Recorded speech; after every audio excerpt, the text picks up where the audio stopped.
Assalamualaikum warahmatullahi wabarakatuh. Kami dari kelompok 6 yang beranggota saya Evanda Septa Mirela, Sari Kartika Maria, dan Tania Friska Wardani. Di sini kami akan mempresentasikan tentang penentuan harga transfer.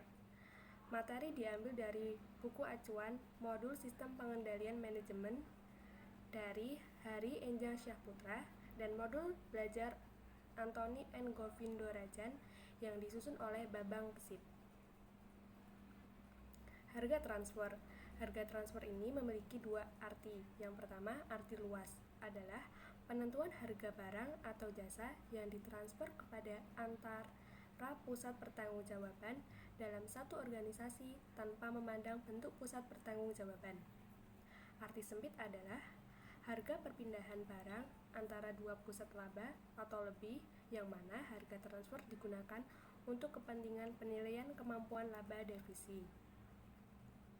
Jadi, pengertian harga transfer ini bisa diartikan sebagai nilai yang diberikan atas suatu transfer barang atau jasa dalam suatu transaksi yang setidaknya salah satu dari dua pihak yang bertransaksi merupakan pusat laba.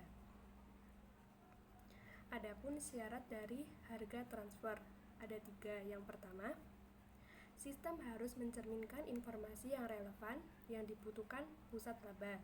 Yang kedua, laba yang dihasilkan mencerminkan dengan baik penggunaan trade-off antara biaya dan pendapatan. Yang ketiga, tingkat laba harus mencerminkan besarnya kontribusi laba dari masing-masing pusat laba. Selanjutnya akan dibacakan oleh teman saya. Baik, akan saya lanjutkan. Tujuan penentuan harga transfer. Harga transfer merupakan mekanisme untuk mendistribusikan pendapatan, maka harga transfer harus dirancang sedemikian rupa sehingga dapat mencapai tujuan. 1.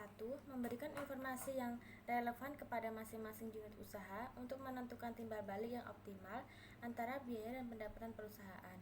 2. Menghasilkan keputusan yang selaras dengan goal congruence. Maksudnya, sistem harus dirancang sedemikian rupa sehingga keputusan yang meningkatkan unit laba usaha juga akan meningkatkan laba perusahaan. 3. Membantu pengukuran kinerja ekonomi dari unit usaha individu. 4. Sistem tersebut harus mudah dimengerti dan dikelola. Prinsip dasar penentuan harga transfer. Prinsip dasar adalah harga transfer harus sama dengan harga yang akan dibebankan apabila transaksi itu dilakukan dengan pihak luar. Adapun prinsip dasar pada penentuan harga transfer. 1. Bahwa harga transfer sebaiknya serupa dengan harga pasar yang dikenakan seandainya produk tersebut dijual ke konsumen luar. 2. Bagi divisi penjualan, harga transfer merupakan pendapatan dan akan diperhitungkan adanya laba untuk pusat laba penjualan. 3. Pusat laba bagi pembelian.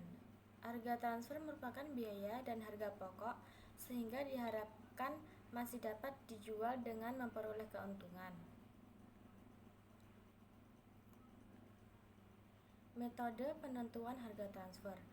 Prinsip dasar penentuan harga transfer adalah bahwa harga transfer sebaiknya serupa dengan harga yang akan dikelola seandainya produk tersebut dijual ke konsumen luar atau dibeli dari pemasok luar. Selanjutnya akan dibacakan oleh teman saya. Metode yang pertama, situasi ideal yaitu harga transfer berdasarkan harga pasar yang akan menghasilkan keselarasan cita-cita jika ada kondisi-kondisi di bawah ini, yaitu orang yang kompeten, atmosfer baik, kebebasan memperoleh sumber daya, informasi penuh, negosiasi. Dan metode yang kedua yaitu dengan pembagian laba digunakan untuk memastikan keselarasan antara kepentingan unit usaha dan perusahaan.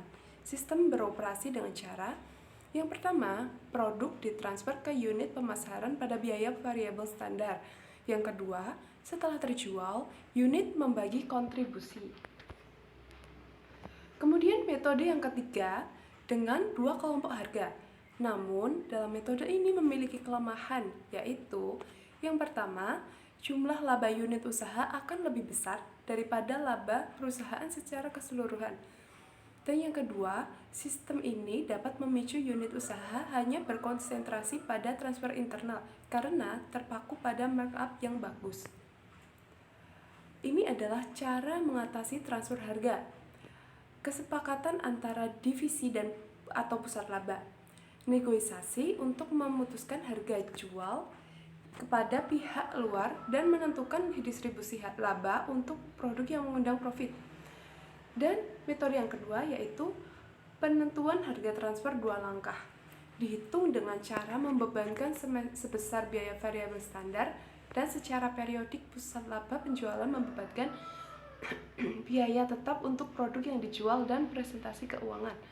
Pembagiannya terdapat 2 metode himpunan harga.